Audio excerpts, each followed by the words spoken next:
Punjabi radio US से सुन रहे ਸਾਰੇ ਸਰੋਤਿਆਂ ਨੂੰ ਬਲਵਿੰਦਰ ਕੌਰ ਵੱਲੋਂ ਪਿਆਰ ਭਰੀ ਸਤਿ ਸ਼੍ਰੀ ਅਕਾਲ। ਤੇ ਜੀ ਪ੍ਰੋਗਰਾਮ ਖਬਰ ਤੇ ਨਜ਼ਰ ਦੇ ਵਿੱਚ ਹੋਣਗੇ ਸਾਡੇ ਨਾਲ ਬਲਤੇਜ ਪੰਨੂ, ਜੋ ਪੰਜਾਬ 'ਚ ਜਾਂ ਭਾਰਤ ਦੇ ਵਿੱਚ ਕੁਝ ਹੁੰਦਾ ਹੈ ਉਹ ਖਬਰਾਂ ਤੇ ਚਰਚਾ ਕਰਾਂਗੇ ਜੀ। ਖਬਰਾਂ ਤੇ ਚਰਚਾ ਕਰਨ ਤੋਂ ਪਹਿਲਾਂ ਧੰਨਵਾਦ ਕਰਨਾ ਚਾਹੁੰਦੇ ਹਾਂ ਸਾਡੇ ਸਪਾਂਸਰ ਦਾ, ਜਿਨ੍ਹਾਂ ਨੇ ਅੱਜ ਦੇ ਪ੍ਰੋਗਰਾਮ ਨੂੰ ਸਪਾਂਸਰ ਕਰਕੇ ਆਪ ਸਭ ਤੱਕ ਪਹੁੰਚਾਇਆ ਜੀ। ਦਲਵੀਰ ਸਿੰਘ ਗਿੱਲ ਲਾਈਵਕ ਤੋਂ, ਸੋਢੀ ਸਿੰਘ ਜੀ ਸੈਕਰਾਮੈਂਟੋ ਤੋਂ, ਕਾਬਲ ਸਿੰਘ ਬੈਂਸ ਮਡੈਸਟੋ ਤੋਂ, ਸੁਰਿੰਦਰ ਸਿੰਘ ਕਾਲੋਂ ਰੈਂਚੋ ਕਡੋਵਾ ਤੋਂ, ਬਲਦੇਵ ਸਿੰਘ ਧਾਲੀਵਾਲ ਰੀਨੋ ਤੋਂ, ਸੁਰਿੰਦਰ ਕੌਰ ਧਾਮੀ ਤੇ ਪਰਿਵਾਰ ਸੀਰਸ ਤੋਂ, ਸਤਨਾਮ ਸਿੰਘ ਸ਼ੇਰਗਿੱਲ ਸਲਮਾ ਤੋਂ, ਨਵਜੋਤ ਕੌਰ ਕਲੋਟੀ ਤੇ ਪਰਿਵਾਰ ਜੁੱਬਾ ਸਿਟੀ, ਗੁਰਦੀਪ ਸਿੰਘ ਵਿਰਦੀ ਕਲੋਵਸ ਤੋਂ, ਖਾਲਸਾ ਇੰਸ਼ੋਰੈਂਸ ਏਜੰਸੀ ਵਾਲੇ ਸੈਨੋਜੇ ਤੋਂ, ਸੂਬੇਦਾਰ ਸੁਰਜੀਤ ਸਿੰਘ ਖੰਗੂਰਾ ਤੇ ਪਰਿਵਾਰ ਸੈਨੋਜੇ ਤੋਂ ਬਹੁਤ ਬਹੁਤ ਇਹਨਾਂ ਦੇ ਧੰਨਵਾਦੀ। ਇਹਨਾਂ ਨੇ ਇਸ ਪ੍ਰੋਗਰਾਮ ਨੂੰ ਸਪਾਂਸਰ ਕਰਕੇ ਆਪ ਸਭ ਤੱਕ ਪਹੁੰਚਾਇਆ ਜੀ।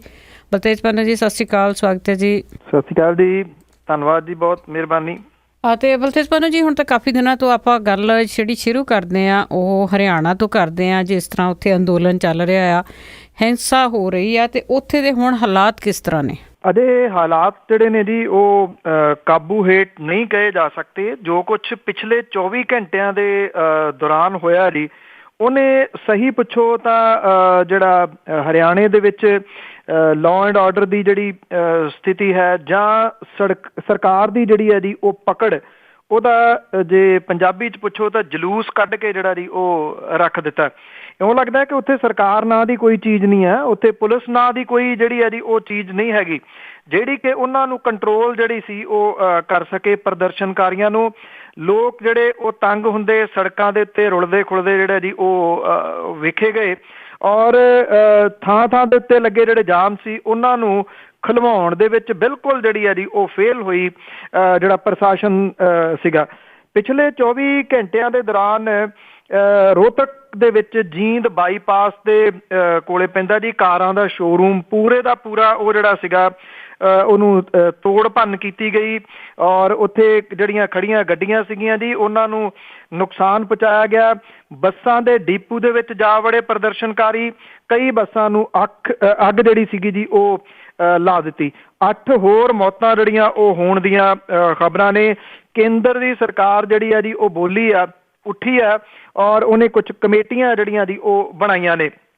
ਕੇਂਦਰੀ ਗ੍ਰਹਿ ਮੰਤਰੀ ਰਾਜਨਾਥ ਸਿੰਘ ਜਿਹੜੇ ਨੇ ਉਹਨਾਂ ਨੇ ਇਹ ਐਲਾਨ ਰਾਤ ਜਿਹੜਾ ਜੀ ਲੇਟ ਕੀਤਾ ਕਿ ਐਮ ਵੈਂਕਈਆ ਨਾਇਡੂ ਦੀ ਅਗਵਾਈ ਦੇ ਹੇਠ ਕਮੇਟੀ ਬਣਾਤੀ ਆ, ਜਿਹੜੀ ਕੇਂਦਰ ਸਰਕਾਰ ਦੀਆਂ ਨੌਕਰੀਆਂ ਦੇ ਵਿੱਚ ਜਾਟਾਂ ਨੂੰ ਰਾਖਵਾਂ ਕਰਨ ਦੀ ਜਿਹੜੀ ਮੰਗ ਹੈ ਉਹਦੇ ਉੱਤੇ ਵਿਚਾਰ ਕਰੂਗੀ। ਉਹਨਾਂ ਨੇ ਇਹ ਵੀ ਵਾਅਦਾ ਕੀਤਾ ਕਿ ਹਰਿਆਣੇ ਦੇ ਆਉਣ ਵਾਲੇ ਵਿਧਾਨ ਸਭਾ ਦੇ ਸੈਸ਼ਨ ਦੇ ਵਿੱਚ ਇਹਦੇ ਸੰਬੰਧੀ ਜਿਹੜਾ ਜੀ ਉਹ ਮਤਾ ਪਾਸ ਕੀਤਾ ਜਾਊਗਾ।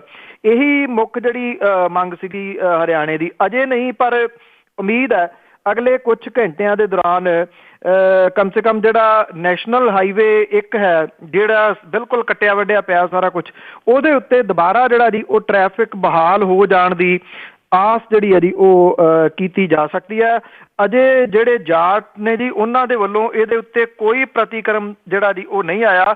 ਉਂਝ ਵੈਸੇ ਕਿਹਾ ਜਾ ਰਿਹਾ ਸਰਕਾਰ ਦੀ ਤਰਫੋਂ ਕਿ ਜਿਹੜਾ ਜੀ ਸਮਝੌਤਾ ਹੋ ਗਿਆ, ਤੇ ਇਹ ਜਿਹੜਾ ਸਮਝੌਤਾ ਹੈ ਇਹ ਛੇਤੀ ਹੀ ਜਿਹੜਾ ਜੀ ਉਹ ਲਾਗੂ ਕੀਤਾ ਜਾਊਗਾ। ਸੋ ਦੇਖਦੇ ਹਾਂ ਜੀ ਜਿਹੜੇ ਲੋਕ ਫਸੇ ਬੈਠੇ ਨੇ ਉਹਨਾਂ ਨੂੰ ਕਦੋਂ ਰਾਹਤ ਜਿਹੜੀ ਹੈ ਜੀ ਉਹ ਮਿਲਦੀ ਹੈ ਜੀ। ਅਤੇ ਜੀ ਨਾਲ ਲੱਗਦਾ ਆਪਾਂ ਪੰਜਾਬ ਤੇ ਵੀ ਇਸ ਦੇ ਪ੍ਰਭਾਵ ਪਏ ਆ। ਆਪਾਂ ਕਈ ਦਿਨਾਂ ਤੋਂ ਇਹੀ ਗੱਲ ਕਰਦੇ ਹਾਂ ਕਿ ਪੰਜਾਬ ਤੇ ਕਾਫੀ ਅਸਰ ਹੈ ਇਸ ਦਾ, ਤੇ ਇਸ ਦਾ ਘਾਟਾ ਕਿਸ ਤਰ੍ਹਾਂ? ਪੰਜਾਬ ਦੇ ਉੱਤੇ ਬਹੁਤ ਵੱਡਾ ਜਿਹੜਾ ਜੀ ਇਹਦਾ ਮਾਰੂ ਅਸਰ ਜਿਹੜਾ ਪਿਆ ਪੰਜਾਬ ਦੇ। ਤੁਹਾਨੂੰ ਪਤਾ ਜੀ ਕਿ ਜਿਹੜਾ ਪੰਜਾਬ ਦਾ ਭਾਵੇਂ ਤੁਸੀਂ ਜਿਹੜੀ ਮਰਜ਼ੀ ਸਾਈਡ ਤੋਂ ਚੱਲ ਜਾਓ, ਹਰਿਆਣੇ ਦੇ ਥਰੂ ਜਿਹੜਾ ਹੋ ਕੇ ਜਾਣਾ ਪੈਂਦਾ ਜੀ। ਇੱਥੇ ਬਾਹਰਲੇ ਮੁਲਕਾਂ ਤੋਂ ਆਏ ਹੋਏ ਲੋਕ ਜਿਨ੍ਹਾਂ ਨੇ ਵਾਪਸ ਜਾਣਾ ਸੀਗਾ ਉਹ ਬਹੁਤ ਬੁਰੇ ਤਰੀਕੇ ਨਾਲ ਇੱਥੇ ਫਸੇ ਬੈਠੇ ਨੇ ਜੀ। ਜਿਹੜੀਆਂ ਏਅਰਲਾਈਨਸ ਨੇ ਉਹਨਾਂ ਨੇ ਆਪਣੀਆਂ ਫਲਾਈਟਾਂ ਜਿਹੜੀਆਂ ਜੀ ਉਹ ਵਧਾਈਆਂ। ਸੈਂਟਰ ਦੀ ਜਿਹੜੀ ਸਰਕਾਰ ਆ ਜੀ ਉਹਨੇ ਛੋਟ ਦੇ ਦਿੱਤੀ ਇਹਨਾਂ ਕੰਪਨੀਆਂ ਨੂੰ ਕਿ ਉਹ ਆਪਣੀਆਂ ਫਲਾਈਟ ਚੰਡੀਗੜ੍ਹ ਤੇ ਅੰਮ੍ਰਿਤਸਰ ਦੇ ਵਾਸਤੇ ਵਧਾ ਸਕਦੀਆਂ ਨੇ। ਪਰ ਇਸ ਗੱਲ ਦੇ ਉੱਤੇ ਚੁੱਪ ਵੱਟੀ ਰੱਖੀ ਕਿ ਜਿਹੜੀ ਉਹਨਾਂ ਨੇ ਲੁੱਟ ਘਸੁੱਟ ਜਿਹੜੀ ਆ ਜੀ ਉਹ ਕਰ ਰਹੇ ਨੇ, ਜਿਹੜੀ ਲੋਕਾਂ ਦੀ ਜਿਹੜੀ ਟਿਕਟ 3200 ਰੁਪਈਏ ਦੀ 3000 ਦੀ ਜਿਹੜੀ ਚੰਡੀਗੜ੍ਹ ਤੋਂ ਮਿਲ ਜਾਂਦੀ ਹੈ, ਜੇ ਅੰਮ੍ਰਿਤਸਰ ਤੋਂ ਲੈਣੀ ਹੋਵੇ ਤੇ 4500 ਰੁਪਈਏ ਦੀ ਆਮ ਰੈਗੂਲਰ ਜਿਹੜੀ ਆ ਉਹ ਮਿਲ ਜਾਂਦੀ ਆ। ਉਹ ਜਿਹੜੀ ਸੀ 50-50 ਹਜ਼ਾਰ ਰੁਪਈਏ ਤੋਂ ਵੀ ਜਿਹੜੀ ਜੀ ਉਹ ਕੀਮਤ ਟੱਪੀ ਰਹੀ। 70 ਹਜ਼ਾਰ ਰੁਪਏ ਦੀ ਵੀ ਲੋਕ ਨੇ ਜਿਹੜੀ ਆ ਟਿਕਟ ਖਰੀਦਣ ਦੀ ਗੱਲ ਆਖੀ ਆ, ਕਿਉਂਕਿ ਉਹ ਦਿੱਲੀ ਕਿਸੇ ਤਰੀਕੇ ਦੇ ਨਾਲ ਪਹੁੰਚਣਾ ਚਾਹੁੰਦੇ ਸੀਗੇ। ਜਿਹੜੀਆਂ ਟ੍ਰੇਨ ਨੇ, ਜੇ ਤੁਸੀਂ ਜਿਹੜਾ ਰੇਲਵੇ ਹੈ ਉਹਦੀ ਸਾਈਟ ਦੇ ਉੱਤੇ ਜਾਓ ਤਾਂ ਪੰਜਾਬ ਦੇ ਵਿੱਚੋਂ ਜਿਹੜੀਆਂ ਅੰਮ੍ਰਿਤਸਰ ਜਲੰਧਰ ਤੋਂ ਚੱਲਣ ਵਾਲੀਆਂ ਜਿਹੜੀਆਂ ਟ੍ਰੇਨ ਮੁੰਬਈ ਨੂੰ ਜਾਂ ਦਿੱਲੀ ਨੂੰ, ਉਹ ਸਾਰੀਆਂ ਦੀਆਂ ਸਾਰੀਆਂ ਰੱਦ ਕੀਤੀਆਂ ਗਈਆਂ ਨੇ, ਜਿਨ੍ਹਾਂ ਦੀ ਗਿਣਤੀ ਜਿਹੜੀ ਹੈ ਜੀ ਉਹ 125 ਦੇ ਕਰੀਬ ਜਿਹੜੀ ਦੱਸੀ ਦੀ ਆ। ਅੱਜ ਤੱਕ ਇਹ ਜਿਹੜੀਆਂ ਦੀ ਰੱਦ ਕੀਤੀਆਂ ਗਈਆਂ ਨੇ। ਜਿਹੜੀ PRTC ਹੈ ਜੀ ਉਹਨੂੰ ਲੱਖਾਂ ਰੁਪਏ ਦਾ ਘਾਟਾ ਹਰ ਰੋਜ਼ ਜਿਹੜਾ ਦੀ ਉਹ ਪੈ ਰਿਹਾ, ਕਿਉਂਕਿ ਸਾਰੇ ਰੂਟ ਜਿਹੜੇ ਵੱਖ-ਵੱਖ ਰੂਟ ਦੇ ਰਾਹੀਂ ਜਾਣ ਵਾਲੇ ਹਰਿਆਣੇ ਦੇ ਵਿੱਚੋਂ ਦੀ ਹੋ ਕੇ ਦਿੱਲੀ ਜਾਂ ਉਸ ਤੋਂ ਅੱਗੇ ਜਿਹੜੀਆਂ ਜਾਂ ਹਰਿਆਣੇ ਨੂੰ ਜਾਣ ਵਾਲੀਆਂ ਜਿਹੜੀਆਂ ਬੱਸਾਂ ਸੀਗੀਆਂ ਉਹ ਸਾਰੀਆਂ ਦੀਆਂ ਸਾਰੀਆਂ ਜਿਹੜੀਆਂ ਦੀ ਉਹ ਰੱਦ ਕਰ ਦਿੱਤੀਆਂ ਗਈਆਂ ਨੇ। ਔਰ ਇਹਦੇ ਨਾਲ ਜਿਹੜਾ ਦੀ ਉਹ ਘਾਟਾ ਬਹੁਤ ਵੱਡਾ ਜਿਹੜਾ ਦੀ ਉਹ PRTC ਨੂੰ ਵੀ ਜਿਹੜਾ ਦੀ ਉਹ ਪੈ ਰਿਹਾ। CTU ਜਿਹੜੀ ਚੰਡੀਗੜ੍ਹ ਟਰਾਂਸਪੋਰਟੇਸ਼ਨ ਹੈ ਜੀ ਉਹਨੂੰ ਵੀ ਵੱਡਾ ਘਾਟਾ ਜਿਹੜਾ ਦੀ ਇਸ ਬੰਦ ਦੇ ਅਸਰ ਦਾ ਜਿਹੜਾ ਦੀ ਉਹ ਪੈ ਰਿਹਾ। ਜਿਹੜੇ ਲੋਕ ਨੇ ਜੀ ਉਹਨਾਂ ਨੇ ਜਿਹੜਾ ਦੀ ਕਾਫੀ ਮਦਦ ਕੀਤੀ ਹੈ। ਜਿਹੜੇ ਹਾਈਵੇ ਦੇ ਉੱਤੇ ਫਸੇ ਹੋਏ ਲੋਕ ਨੇ, ਜਿਹੜੇ ਛੋਟੇ ਛੋਟੇ ਗੁਰਦੁਆਰੇ ਨੇ ਜੀ ਉਹਨਾਂ ਦੇ ਵਿੱਚ ਲੰਗਰ ਬਣਾ ਕੇ ਜਿਹੜਾ ਸਿੱਖ ਭਾਈਚਾਰਾ ਜੀ ਉਹਨੇ ਇੱਕ ਵਾਰੀ ਫਿਰ ਇਹ ਨਿਵੇਕਲੀ ਮਿਸਾਲ ਜਿਹੜੀ ਹੈ ਜੀ ਉਹ ਪੈਦਾ ਕੀਤੀ ਆ।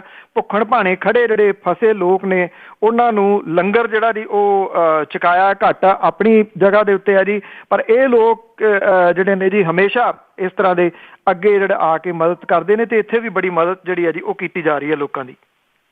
ਜੀ, ਤੇ ਅੱਗੇ ਆਪਾਂ ਰਵੀ ਖਵਾਜਕੇ ਦੀ ਗੱਲ ਕਰੀਏ, ਉਸਦੇ ਕਤਲ ਦੀ ਗੁੱਥੀ ਸੁਲਝੀ?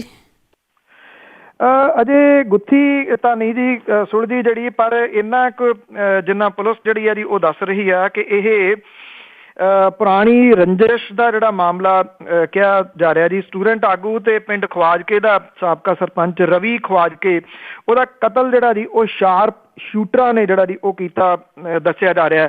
ਉਹਨਾਂ ਨੇ ਬਹੁਤ ਨੇੜੇ ਤੋਂ 9 ਗੋਲੀਆਂ ਜਿਹੜੀਆਂ ਦੀ ਉਹ ਰਵੀ ਨੂੰ ਮਾਰੀਆਂ ਨੇ, ਜਿਹੜੀ ਕਿ ਪੋਸਟਮਾਰਟਮ ਦੀ ਜਿਹੜੀ ਰਿਪੋਰਟ ਆ ਉਹਦੇ ਵਿੱਚ ਜਿਹੜਾ ਪਤਾ ਲੱਗਿਆ ਰਵੀ ਦੀ ਬਾਂਹ ਦੇ ਉੱਤੇ 2, ਪਿੱਠ ਤੇ 3, ਮੋਢੇ 'ਚ 1 ਤੇ ਬਾਕੀ ਗੋਲੀਆਂ ਜਿਹੜੀਆਂ ਦੀ ਉਹ ਢਿੱਡ ਦੇ ਵਿੱਚ ਜਿਹੜੀਆਂ ਮਾਰੀਆਂ ਨੇ।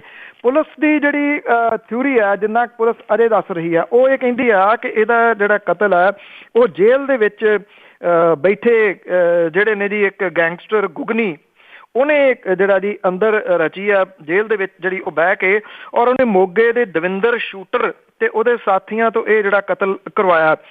ਪੁਲਿਸ ਨੇ ਇਸ ਮਾਮਲੇ ਦੇ ਵਿੱਚ ਮੋਗੇ ਦੇ ਬੰਬੀਹਾ ਦਾ ਰਹਿਣ ਵਾਲਾ ਦਵਿੰਦਰ ਸਿੰਘ ਸ਼ੂਟਰ, ਪਿੰਡ ਦਸਾਂਝ ਦਾ ਅਵਤਾਰ ਸਿੰਘ, ਧਰਮਿੰਦਰ ਸਿੰਘ ਗੁਗਨੀ ਜਿਹੜਾ ਕਰਮਜੀਤ ਸਿੰਘ, ਜੱਸੀ, ਨਵਪ੍ਰੀਤ ਚੀਮਾ ਜਿਹਨੂੰ ਨੈਣੀ ਕਰਕੇ ਜਾਣਿਆ ਜਾਂਦਾ, ਮਨਦੀਪ ਜਿਹੜਾ ਬਾਬਾ, ਇਹਨਾਂ ਦੇ ਖਿਲਾਫ ਕੇਸ ਜਿਹੜਾ ਉਹ ਦਰਜ ਕੀਤਾ। ਪਰ ਦੂਜੇ ਪਾਸੇ ਇਹ ਵੀ ਕਿਹਾ ਜਾ ਰਿਹਾ ਹੈ ਕਿ ਕੋਈ ਬਹੁਤ ਠੋਸ ਸਬੂਤ ਜਿਹੜੇ ਆ ਉਹ ਪੁਲਿਸ ਦੇ ਕੋਲੇ ਨਹੀਂ ਹੈਗੇ।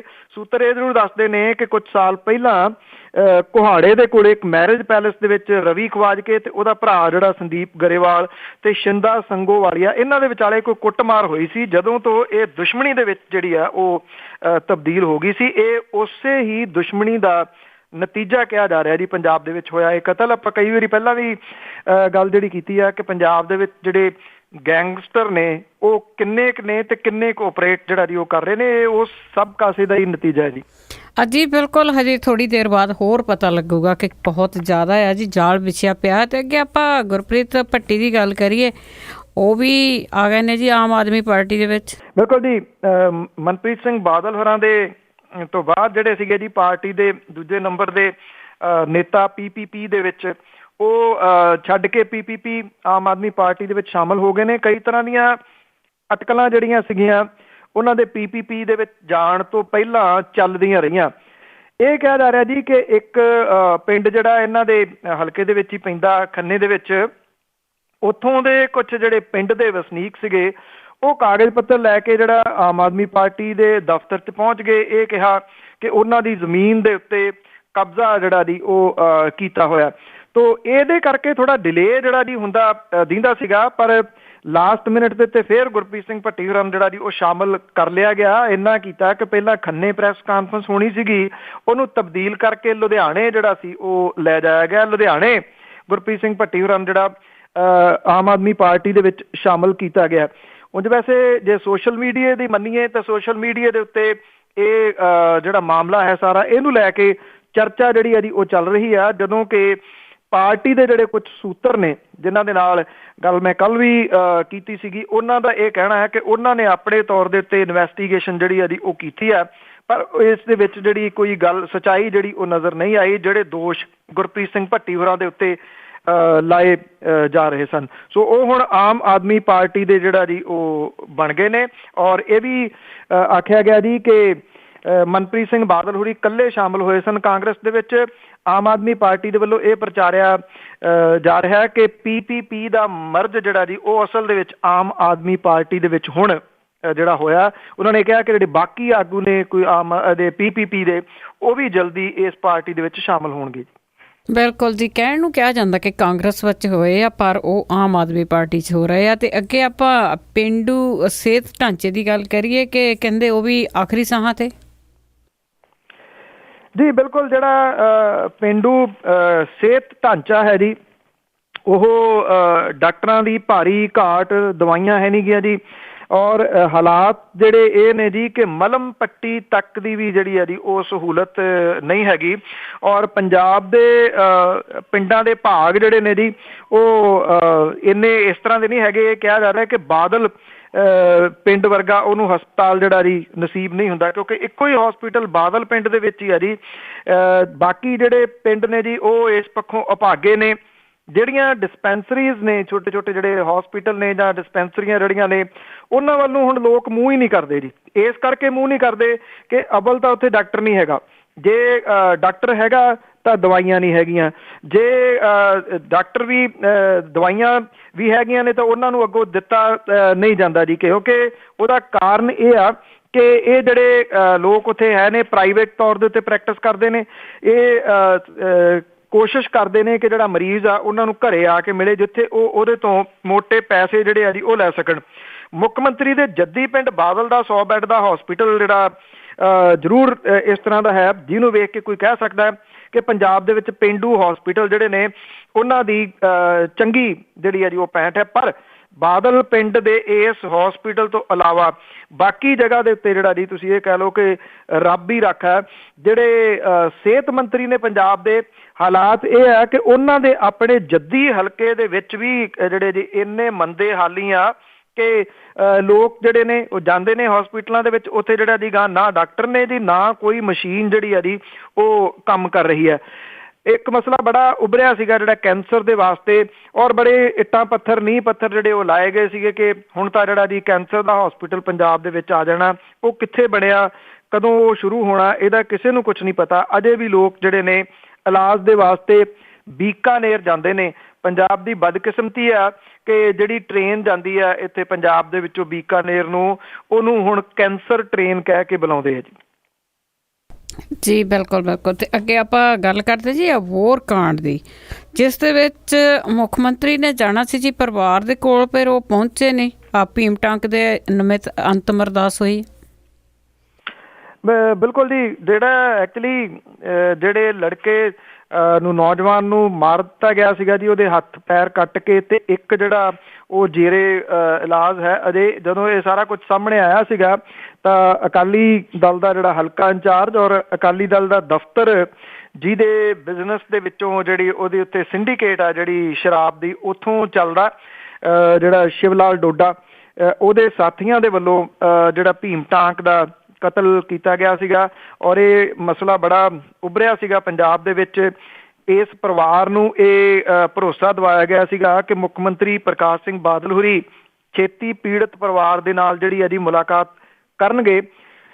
ਜਿਹੜਾ ਪਰਿਵਾਰ ਸੀਗਾ ਜੀ ਉਹ ਭੀਮ ਟਾਂਕ ਦੇ ਜਿਹੜੇ ਅੰਤਮ ਰਸਮਾਂ ਨੇ ਜਿਹੜੀਆਂ ਭੋਗ ਵਗੈਰਾ ਦੀਆਂ, ਉਹਨੂੰ ਅੱਗੇ ਤੋਂ ਅੱਗੇ ਪਾਈ ਜਾ ਰਿਹਾ ਸੀਗਾ ਤਾਂ ਕਿ ਮੁੱਖ ਮੰਤਰੀ ਜਿਹੜੇ ਨੇ ਉਹ ਉਹਨਾਂ ਕੋਲੇ ਆਉਣ ਤੇ ਉਹਨਾਂ ਦੇ ਜਿਹੜੇ ਗਿਲੇ ਨੇ ਕੁਛ, ਜਾਂ ਇਸ ਕਤਲ ਦੇ ਸੰਬੰਧ ਦੇ ਵਿੱਚ ਕੁਝ ਜਿਹੜੇ ਸ਼ਿਕਵੇ ਨੇ ਉਹ ਦੂਰ ਕਰਨ। ਪਰ ਮੁੱਖ ਮੰਤਰੀ ਪ੍ਰਕਾਸ਼ ਸਿੰਘ ਬਾਦਲ ਹੋਰਾਂ ਦੇ ਕੋਲੇ ਅਜੇ ਤੱਕ ਜਿਹੜਾ ਜੀ ਟਾਈਮ ਨਹੀਂ ਲੱਗਿਆ। ਤੇ ਆਖਰ ਜਿਹੜਾ ਇਹ ਪਰਿਵਾਰ ਸੀਗਾ ਜੀ, ਉਹਨਾਂ ਨੇ ਭੀਮ ਟਾਂਕ ਦੀ ਅੰਤਮ ਅਰਦਾਸ ਜਿਹੜੀ ਹੈ ਜੀ ਉਹ ਹੁਣ ਕਰਵਾਤੀ ਆ। ਭੀਮ ਟਾਂਕ ਜਿਹੜਾ 27 ਸਾਲਾਂ ਦਾ ਸੀਗਾ, ਉਹ ਆਜ਼ਾਦੀ ਘੁਲਾਟੀਏ, ਜਿਹੜਾ ਫਰੀਡਮ ਫਾਈਟਰ ਰਹੇ ਨੇ, ਸਾਬਕਾ ਕੌਂਸਲਰ ਵੀ ਨੇ। ਕਸ਼ਮੀਰੀ ਲਾਲ ਟਾਂਕ ਦਾ ਪੋਤਾ ਸੀਗਾ ਔਰ ਉਹਦੇ ਪਿੰਡ ਰਾਮਸਰ ਦੇ ਵਿੱਚ ਜਿਹੜਾ ਸੀਗਾ ਸ਼ਿਵ ਲਾਲ ਡੋਡਾ ਦੇ ਫਾਰਮ ਹਾਊਸ ਦੇ ਵਿੱਚ ਕਤਲ ਕੀਤਾ ਗਿਆ ਸੀਗਾ। ਸ਼ਿਵ ਲਾਲ ਡੋਡਾ ਦੇ ਸਣੇ 23 ਦੇ ਕਰੀਬ ਜਿਹੜੇ ਲੋਕ ਨੇ ਉਹ ਪੁਲਿਸ ਦੀ ਹਿਰਾਸਤ ਦੇ ਵਿੱਚ ਨੇ ਜੀ ਇਸ ਕਤਲ ਦੇ ਸਬੰਧ ਦੇ ਵਿੱਚ। ਔਰ ਜਿਸ ਕਿਸਮ ਦੇ ਨਾਲ ਇਗਨੋਰ ਜਿਹੜਾ ਜੀ ਉਹ ਕੀਤਾ ਗਿਆ, ਉਹਦੇ ਤੋਂ ਤੁਸੀਂ ਅੰਦਾਜ਼ਾ ਲਾ ਸਕਦੇ ਹੋ ਕਿ ਇਸ ਕੇਸ ਦਾ ਕੀ ਬਣੂਗਾ ਆਉਣ ਵਾਲੇ ਸਮੇਂ 'ਚ।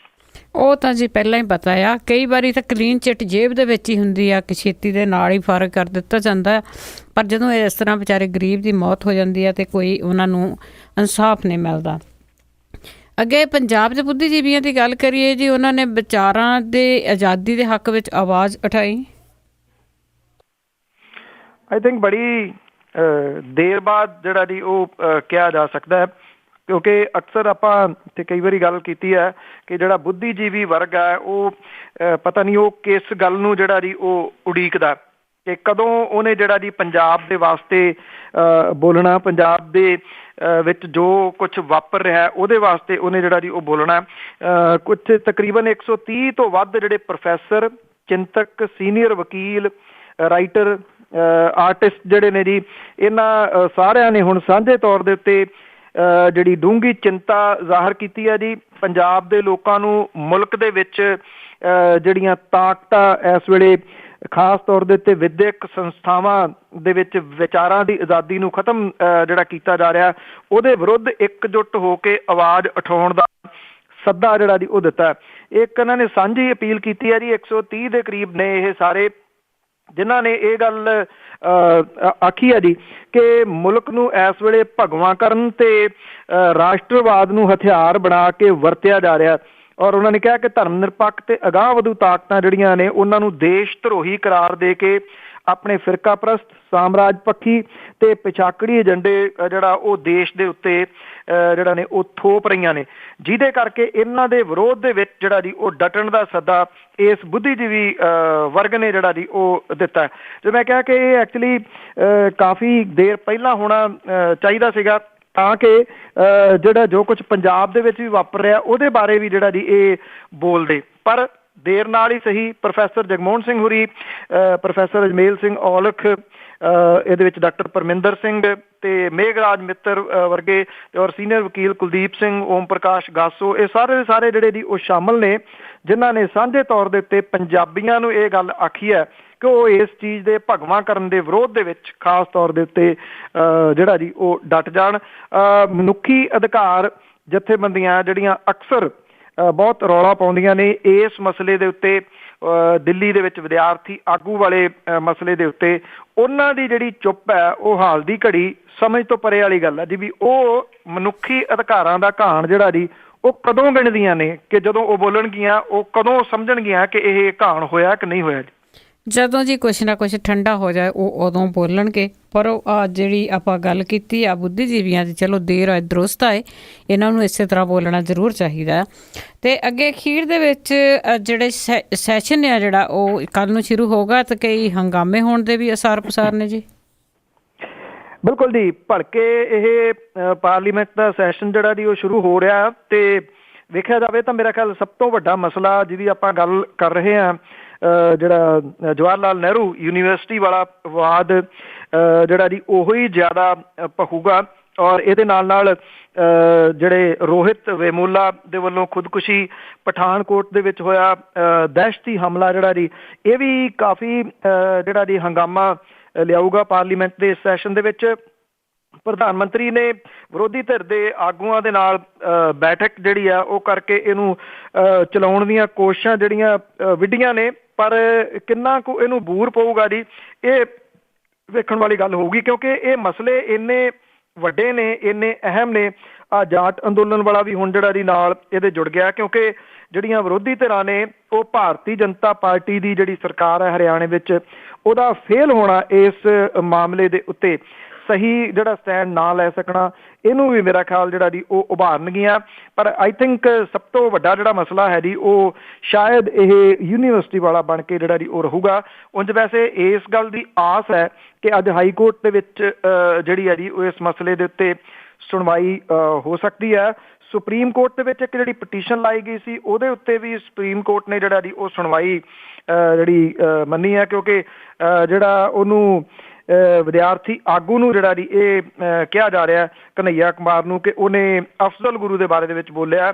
ਔਰ ਇੱਕ ਜਿਹੜੀ ਵੀਡੀਓ ਤੁਸੀਂ ਦੇਖੀ ਹੋਣੀ ਹੈ ਜਿਹੜੀ ਸੋਸ਼ਲ ਮੀਡੀਆ ਦੇ ਉੱਤੇ ਬੜੀ ਵਾਇਰਲ ਹੋਈ ਹੈ, ਜਿਹਦੇ ਵਿੱਚ ਇਹ ਕਿਹਾ ਜਾ ਰਿਹਾ ਕਿ ਉਹ ਆਜ਼ਾਦੀ ਕਿਹਦੇ ਤੋਂ ਮੰਗਦਾ, ਉਹ ਆਜ਼ਾਦੀ ਭੁੱਖਮਰੀ ਤੋਂ ਮੰਗ ਰਿਹਾ, ਉਹ ਆਜ਼ਾਦੀ ਗਰੀਬੀ ਤੋਂ ਜਿਹੜੀ ਹੈ ਜੀ ਉਹ ਮੰਗ ਰਿਹਾ, ਉਹ ਆਜ਼ਾਦੀ ਫਾਸ਼ੀਵਾਦੀ ਜਿਹੜੀਆਂ ਤਾਕਤਾਂ ਨੇ ਉਹਨਾਂ ਤੋਂ ਮੰਗ ਰਿਹਾ, ਜਦੋਂ ਕਿ ਆਜ਼ਾਦੀ ਜਿਹੜੀ ਹੈ ਜੀ ਉਹ ਬਣਾ ਦਿੱਤੀ ਗਈ ਕੋਈ ਹੋਰ ਤੇ ਉਹਨੂੰ ਬਣਾ ਦਿੱਤਾ ਗਿਆ ਜਿਹੜਾ ਜੀ ਉਹ ਦੇਸ਼ ਧਰੋਹੀ।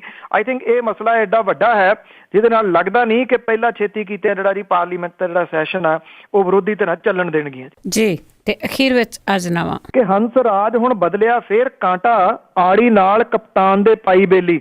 ਹੰਸ ਰਾਜ ਹੁਣ ਬਦਲਿਆ ਫੇਰ ਕਾਂਟਾ, ਆੜੀ ਨਾਲ ਕਪਤਾਨ ਦੇ ਪਾਈ ਬੇਲੀ। ਪਹਿਲਾਂ ਬਾਦਲਾਂ ਨਾਲ ਸੀ ਸਾਂਝ ਪਾਈ, ਚੋਣ ਵਿੱਚ ਉਹ ਰਾਸ ਨਾ ਆਈ ਬੇਲੀ। ਜਥੇਦਾਰਾਂ ਨੇ ਫੁੱਲ ਨਾ ਟਿੱਲ ਲਾਇਆ, ਪ੍ਰੋਗਰਾਮ ਗਏ ਬੁੱਕ ਕਰਵਾਈ ਬੇਲੀ। ਜਿੱਥੇ ਜਾਂਦੇ ਸੀ ਕਰਨ ਨੂੰ ਚੋਣ ਜਲਸਾ, ਸਸਤੀ ਪੈ ਜਾਂਦੀ ਫੜਨੀ ਸਾਈ ਬੇਲੀ। ਚਿੱਟੇ ਨੀਲੇ ਦਾ ਖਾਸ ਨਹੀਂ ਫਰਕ ਹੁੰਦਾ, ਕਿਧਰੇ ਫੇਰ ਨਹੀਂ ਖੇਡ ਦੁਹਰਾਈ ਜਾਵੇ। ਚਿੱਟੇ ਨੀਲੇ ਦਾ ਖਾਸ ਨਹੀਂ ਫਰਕ ਹੁੰਦਾ, ਕਿਧਰੇ ਫੇਰ ਨਹੀਂ ਖੇਡ ਦੁਹਰਾਈ ਜਾਵੇ। ਹੰਸ ਰਾਜ ਜੀ ਬੀਤੇ ਤੋਂ ਸਮਝ ਜਾਇਓ, ਮੁੜ ਕੇ ਕੰਨਾਂ ਨੂੰ ਸੋਨਾ ਨਾ ਖਾਈ ਜਾਵੇ। ਜੀ ਜੀ, ਬਹੁਤ ਬਹੁਤ ਧੰਨਵਾਦ ਜੀ। ਥੈਂਕ ਯੂ ਜੀ। ਸਤਿ ਸ਼੍ਰੀ ਅਕਾਲ। ਸਤਿ ਸ਼੍ਰੀ ਅਕਾਲ ਜੀ। ਇਹ ਸਨ ਜੀ ਬਲਤੇਜ ਪੰਨੂ। ਹੁਣ ਬਲਵਿੰਦਰ ਕੌਰ ਵੱਲੋਂ ਵੀ ਆਪ ਸਭ ਨੂੰ ਹੀ ਅਗਲੇ ਬੁਲਟਨ ਤੱਕ ਪਿਆਰ ਭਰੀ ਸਤਿ ਸ਼੍ਰੀ ਅਕਾਲ।